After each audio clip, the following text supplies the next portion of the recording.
So today it's 70 degrees out. I got my run cam micro eagle to throw into the 5.5-inch Proton, and it's the first time I've flown it in probably 2 or 3 weeks, just because the weather and everything like that. And it's just crazy. I'm crazy happy, first of all, because the video just looks great and super smooth, and I was able to play with PID levels a little bit and see what I'm going to be looking forward to here. I could feel my D was a little too high from the winter because my motors were getting a little toasty. So I set up another PID profile and was just kind of playing around. I think that's kind of the last video clip that you'll see was with lowering the D, and it was just great because everything just flies smooth, and I'm able to drive the PIDs up on this thing. It was really weird flying it, first of all, because it weighs, well, I mean, the all-up weight of the frame without the GoPro is like 350.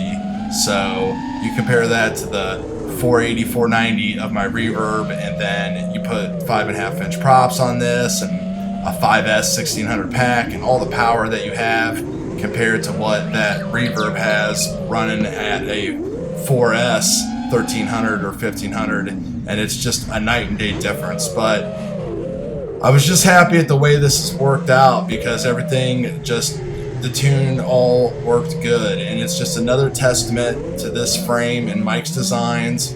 You know, I put this up on the long range group. This is 5.5-inch. This is great. He's got his 6-inch arms for this frame and everything. The stuff with the butter mounts, it's all for real.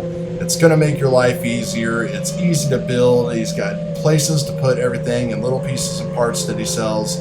You know, if you're not going to pick up one of Richard's frames, the Epic, that's made for like long range type of stuff, I mean, I've never owned one of those, but I'd love to. But I cannot recommend like the Flightclub Proton Skeleton Edition enough. I mean, it just has been the least hassle out of all of them as far as getting video.